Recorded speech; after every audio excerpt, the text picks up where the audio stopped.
नमस्कार दोस्तों, मेरा नाम आशुतोष त्रिपाठी है। आज के टॉपिक में हम बात करेंगे कि प्रधानमंत्री नरेंद्र मोदी और साउथ कोरिया के राष्ट्रपति के बीच में कौन से समझौते हुए हैं। आपको पता होगा कि हाल ही के दिनों में दक्षिण कोरिया के राष्ट्रपति ने नई दिल्ली में एक बैठक की है। इस बैठक में क्या कुछ हुआ है, आइए जानने का प्रयास करते हैं। जैसा कि 20 अप्रैल 2026 को भारत और दक्षिण कोरिया के बीच बहुत ही बड़ी और ऐतिहासिक बातचीत हुई है। प्रधानमंत्री नरेंद्र मोदी और दक्षिण कोरिया के राष्ट्रपति के बीच नई दिल्ली में हुई इस मुलाकात में चिप्स टू शिप का विजन सबसे मुख्य रहा है। पहला जो टॉपिक है, चिप से जहाजों तक का विजन जो है वो किस प्रकार से है। इस मीटिंग में इस बात पर मुहर लगाई गई कि दोनों देश अब छोटे से छोटे सेमीकंडक्टर चिप से लेकर विशालकाय समुद्री जहाजों तक हर क्षेत्र में मिलकर काम करेंगे। चिप्स में देखते हैं कि भारत में चिप मैन्युफैक्चरिंग हब बनाने के लिए दक्षिण कोरिया अपनी एडवांस टेक्नोलॉजी का निवेश करेगा। शिप बिल्डिंग इट मींस जहाज निर्माण के क्षेत्र में भी दोनों देश मिलकर नई टेक्नोलॉजी विकसित करेंगे, जिससे भारत के डिफेंस और ट्रेड को मजबूती मिलेगी। दूसरा टॉपिक था, इसमें 50 बिलियन व्यापार का लक्ष्य रखा गया है। जैसे कि दोनों देशों ने तय किया है कि साल 2030 तक आपसी व्यापार को बढ़ाकर 50 अरब डॉलर तक ले जाया जाएगा।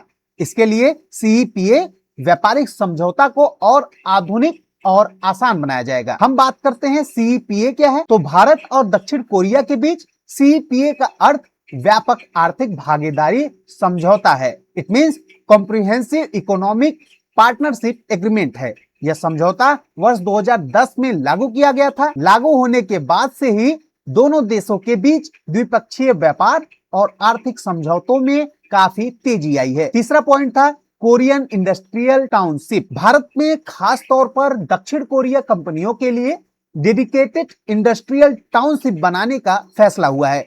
इसमें सैमसंग और हुंडई जैसी बड़ी कंपनियों के अलावा वहां की छोटी कंपनियां भी आसानी से भारत में अपनी फैक्ट्रियां लगा सकेंगी। चौथा पॉइंट था सुरक्षा और तकनीकी। डिफेंस में देखते हैं कि K9 ब्रज तोप की कामयाबी के बाद अब दोनों देश अगले लेवल के डिफेंस हथियार को भारत में ही बनाने पर सहमत हुए हैं। ग्रीन हाउस और इलेक्ट्रिक व्हीकल के क्षेत्र में भी सहयोग बढ़ाने के लिए समझौता हुआ है। दोनों देशों ने साफ किया है कि वे समुद्र में शांति और सुरक्षा बनाए रखने के लिए एक दूसरे का साथ देंगे। पांचवा टॉपिक था सांस्कृतिक जुड़ाव, जिसमें पीएम मोदी ने कहा कि भारत में के पॉप और के ड्रामास की लोकप्रियता दक्षिण कोरिया में योग और भारतीय संस्कृति के प्रति प्रेम दोनों देशों के लोगों को दिल से जोड़ता है। हम बात करें भारत और दक्षिण कोरिया के बीच किन समझौतों पर हस्ताक्षर हुए हैं। भारत और दक्षिण कोरिया के बीच देखते हैं कि द्विपक्षीय सहयोग को गहरा करने के उद्देश्य से कई समझौते ज्ञापनों पर हस्ताक्षर हुए हैं। पहला रणनीतिक समझौता, दूसरा प्रौद्योगिकी और नवाचार, तीसरा आर्थिक लक्ष्य, चौथा ऊर्जा और पर्यावरण, पांचवा सांस्कृतिक और जनसंपर्क।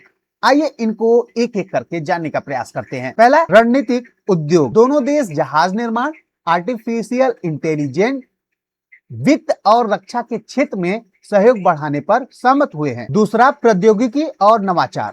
सहयोग के अन्य महत्वपूर्ण क्षेत्र में सेमीकंडक्टर, महत्वपूर्ण और उभरती हुई प्रौद्योगिकियां, टैलेंट और तकनीकी शामिल हैं। आर्थिक लक्ष्य। दोनों देशों ने आपसी वार्षिक व्यापार को वर्तमान 25 बिलियन डॉलर से बढ़ाकर 2030 तक 50 बिलियन डॉलर करने का लक्ष्य रखा है।